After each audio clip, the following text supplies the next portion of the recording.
ಸುಹಾಸ್ ಶೆಟ್ಟಿ ಹತ್ಯೆಯನ್ನು ಎನ್ಐಎ ಮುಖಾಂತರ ತನಿಖೆ ನಡೆಸಬೇಕು ಎಂಬುದನ್ನು ಕೇಂದ್ರ ಸರ್ಕಾರದ ಗೃಹ ಇಲಾಖೆಯನ್ನು ನಿರ್ಧರಿಸಿದೆ. ವಿಶ್ವ ಹಿಂದೂ ಪರಿಷತ್ ನಾವು ಇದನ್ನು ಸ್ವಾಗತಿಸುತ್ತೇವೆ ಮತ್ತು ಯಾರೆಲ್ಲ ಇದಕ್ಕೂ ಪ್ರಯತ್ನ ಪಟ್ಟಿದ್ದಾರೆ ಅವರಿಗೆಲ್ಲರಿಗೂ ನಾನು ಈ ಸಂದರ್ಭದಲ್ಲಿ ಧನ್ಯವಾದವನ್ನು ಹೇಳ್ತೀನಿ.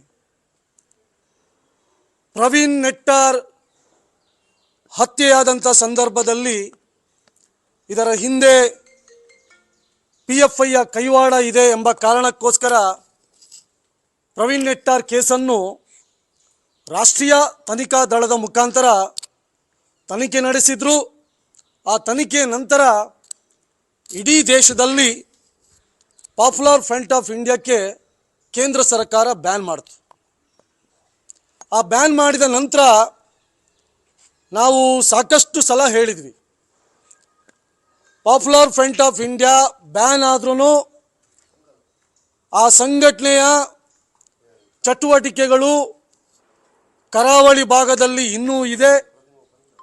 ಅಷ್ಟು ಮಾತ್ರ ಅಲ್ಲ, ಬೇರೆ ಬೇರೆ ಹಿಂದೂ ಸಂಘಟನೆಗಳನ್ನು ಗುರಿಯಾಗಿಸಿಟ್ಟುಕೊಂಡು ಹಿಂದೂ ಸಂಘಟನೆಯ ಕಾರ್ಯಕರ್ತರನ್ನು ಹತ್ಯೆ ಮಾಡಲು ಸಂಚು ರೂಪಿಸ್ತಾ ಇದೆ ಎಂಬುದನ್ನು ಬಹಳಷ್ಟು ಸಲ ನಾವು ಹೇಳಿದ್ವಿ.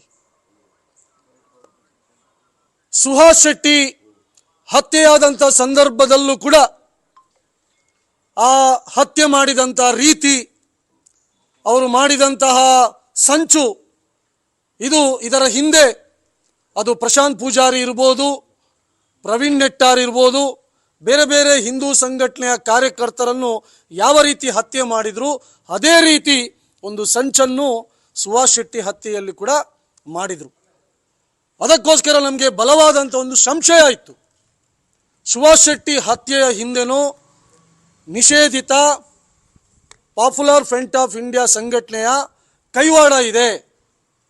ಅದಕ್ಕೋಸ್ಕರ ನಾವು ಬಜ್ಪೆಯಲ್ಲಿ ಈ ಪ್ರಕರಣವನ್ನು NIAಗೆ ಕೊಡಬೇಕೆಂಬ ದೃಷ್ಟಿಯಲ್ಲಿ ಒಂದು ದೊಡ್ಡದಾದಂಥ ಜನಾಗ್ರಹ ಸಭೆಯನ್ನು ಮಾಡಿದ್ವಿ.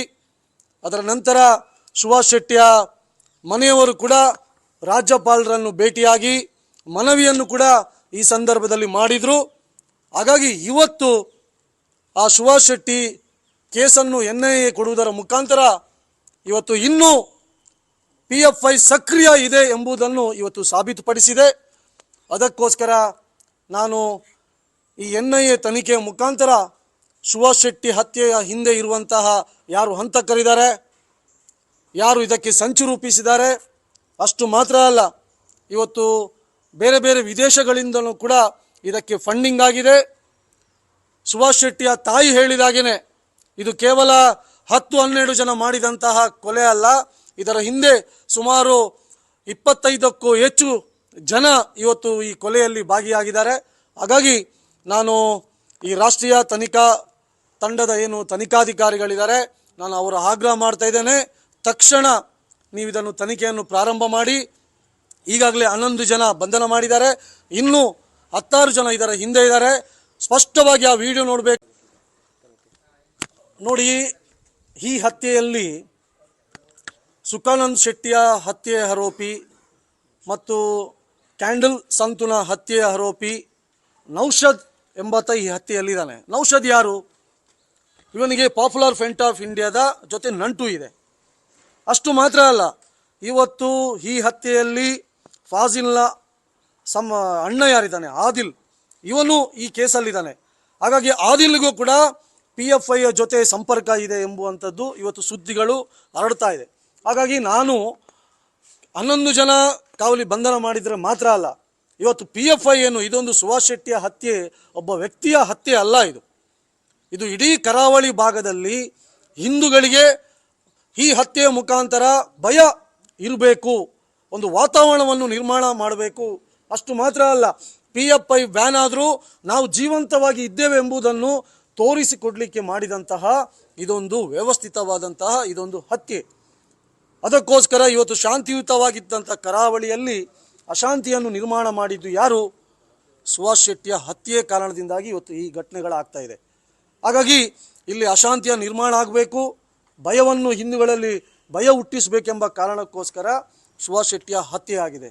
ಹಾಗಾಗಿ ಇದರ ಹಿಂದೆ ನೇರವಾಗಿ PFIಯ ಕೈವಾಡ ಇದೆ.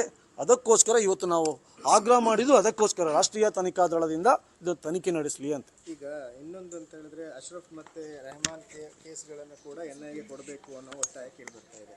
ಇದು ಮಾತ್ರ ಅಲ್ಲ, ಅದನ್ನು ಕೊಡಬೇಕು ಅಂತ. ನೋಡಿ, ನೀವು ಸುಭಾಷ್ ಶೆಟ್ಟಿ ಕೇಸನ್ನು ಮತ್ತು ಅಶ್ರಫ್ ಮತ್ತು ರೆಹಮಾನ್ ಕೇಸನ್ನು ಇದಕ್ಕೆ ಒಂದಕ್ಕೆ ಜೋಡಿಸುವುದು ಸರಿಯಲ್ಲ. ಅಶ್ರಫ್ನ ಏನು ಇವತ್ತು ಸಾವಾಗಿದೆ ಅದೊಂದು ಆಕಸ್ಮಿಕ ಘಟನೆ. ಅದು ಯಾರೋ ಇದನ್ನು ಪ್ಲ್ಯಾನ್ ಮಾಡಿ ಯಾರೋ ಒಂದು ವ್ಯವಸ್ಥಿತವಾಗಿ ಸಂಚು ರೂಪಿಸಿ ಆದಂಥ ಘಟನೆ ಅಲ್ಲ. ಕ್ರಿಕೆಟ್ ಆಟ ಆಡಬೇಕಾದ್ರೆ ಅಲ್ಲಿ ಇದ್ದಂಥ ಯುವಕರು ಯಾರೋ ಒಬ್ಬ ಪಾಕಿಸ್ತಾನದ ಪರವಾಗಿ ಘೋಷಣೆ ಕೂಗಿದಾನೆಂಬ ಕಾರಣಕ್ಕೋಸ್ಕರ ಅವನನ್ನು ಅಲ್ಲಿ ಪ್ರಶ್ನೆ ಮಾಡಿದ್ದಾರೆ. ಅಂಥ ಸಂದರ್ಭದಲ್ಲಿ ಏನಾಗಿದೆ ನನಗೆ ಗೊತ್ತಿಲ್ಲ, ಯಾವ ರೀತಿ ಅವನ ಸಾವಾಗಿದೆ ಅಂತೇಳಿ. ಸಹಜವಾಗಿ ಎಲ್ಲ ಹೇಳ್ತಾ ಇದ್ದಾರೆ 25 ಫೀಟಿನ ಅಲ್ಲಿ ಹಳ್ಳ ಇತ್ತು, ತೋಡು ಇತ್ತು, ಗುಂಡಿ ಇತ್ತು, ಅದಕ್ಕೆ ಹೋಗಿ ಬಿದ್ದು ಅವನು ಸತ್ತಿದ್ದಾನೆ ಎಂಬಂತ ಕೂಡ ಮಾಹಿತಿ ಇದೆ. ನಾನು ಹೇಳ್ತಿರುವುದು ಇದನ್ನು ಪ್ರಶ್ನೆ ಮಾಡುವುದರಲ್ಲಿ ತಪ್ಪಿಲ್ಲ. ನಾವು ಪಾಕಿಸ್ತಾನದ ಕ್ರಿಕೆಟ್ ತಂಡ ಭಾರತಕ್ಕೆ ಬಂದು ಆಟ ಆಡಬೇಕಾದ್ರೆ ನಾವು ಪ್ರಶ್ನೆ ಮಾಡುವಂಥ ಈ ದೇಶದ ಜನ ನಮ್ಮ ಕರಾವಳಿ ಭಾಗದಲ್ಲಿ ಗಲ್ಲಿ ಕ್ರಿಕೆಟ್ ಆಟ ಆಡಬೇಕಾದ್ರೆ ಯಾರಾದರೂ ಒಬ್ಬ ಪಾಕಿಸ್ತಾನದ ಪರ ಘೋಷಣೆ ಹಾಕಿದರೆ ಸಹಜವಾಗಿ ಪ್ರಶ್ನೆ ಮಾಡ್ತಾರೆ. ಬಹುಶಃ ಆ ರೀತಿ, ಹಾಗಾಗಿ ಆಕಸ್ಮಿಕವಾದಂಥ ಘಟನೆ ಅದು. ಇನ್ನು ಎರಡನೇದು ರೆಹಮಾನ್ ಹತ್ಯೆ ಏನಿದೆ, ಇವತ್ತು ಇದನ್ನು ಕೂಡ ನಮ್ಮ ಸಂಘಟನೆ ಮೇಲೆ ಸಂಘಟನೆ ಮಾಡ್ತಾ ಇದೆ ಎಂಬಂಥದ್ದನ್ನು ಇವತ್ತು ಬಿಂಬಿಸುವಂಥ ಪ್ರಯತ್ನವನ್ನು ಇವತ್ತು ಮಾಡ್ತಾ ಇದ್ದಾರೆ. ನಮಗೆ ಇವತ್ತು ಬಂದಂಥ ಮಾಹಿತಿ ಪ್ರಕಾರ ಇದು 2 ತಿಂಗಳ ಹಿಂದೆ ಅಲ್ಲಿ ಹಿಂದೂಗಳ ಮೇಲೆ ಆದಂಥ ಹಲ್ಲೆಗೆ ಪ್ರತೀಕಾರವಾಗಿ ಆದಂತಹ ಒಂದು ಹತ್ಯೆ ಎಂಬುದು ಇವತ್ತು ಸುದ್ದಿ ಬರ್ತಾ ಇದೆ. ಯಾರೋ ಅಲ್ಲಿ ಊರುಗಳಲ್ಲಿ ಸುದ್ದಿ ಆಗ್ತಾ ಇದೆ, ಇದು ವೈಯಕ್ತಿಕ ಕಾರಣಕ್ಕೋಸ್ಕರ ಆದಂಥ ಕೇಸು ಹತ್ಯೆ ಅಂತೇಳಿ. ಅಥವಾ ಇನ್ನೊಂದು ಕಡೆ ಸಾಮಾಜಿಕ ಜಾಲತಾಣದಲ್ಲಿ ಬರ್ತಾ ಇದೆ ಮರಳು ದಂಧೆಗೋಸ್ಕರ ಈ ಹತ್ಯೆ ಆಗಿದೆ ಅಂತೇಳಿ. ಹಾಗಾಗಿ ಸುಭಾಷ್ ಶೆಟ್ಟಿ ಕೇಸಿಗೂ ಈ ಕೇಸಿಗೂ ಒಂದೇ ರೀತಿಯಲ್ಲಿ ನೋಡುವುದು ಸರಿಯಲ್ಲ. ನಾನು ಹೇಳೋದು, ಕುಡುಪು ಅಶ್ರಫ್ ಹತ್ಯೆಯನ್ನು ತನಿಖೆ ಆಗಲಿ, ರೆಹಮಾನ್ ಹತ್ಯೆಯನ್ನು ತನಿಖೆ ಆಗಲಿ, ಸತ್ಯಾಂಶ ಹೊರಗೆ ತರಲಿ ಪೊಲೀಸರು. ಅದರಲ್ಲಿ ಯಾರೋ ಸಮಾಜ ದ್ರೋಹಿಗಳು, ದೇಶದ್ರೋಹಿಗಳು ಆ ಕೃತ್ಯದಲ್ಲಿದ್ದರೆ ತನಿಖೆ ನಡೆಸಲಿ.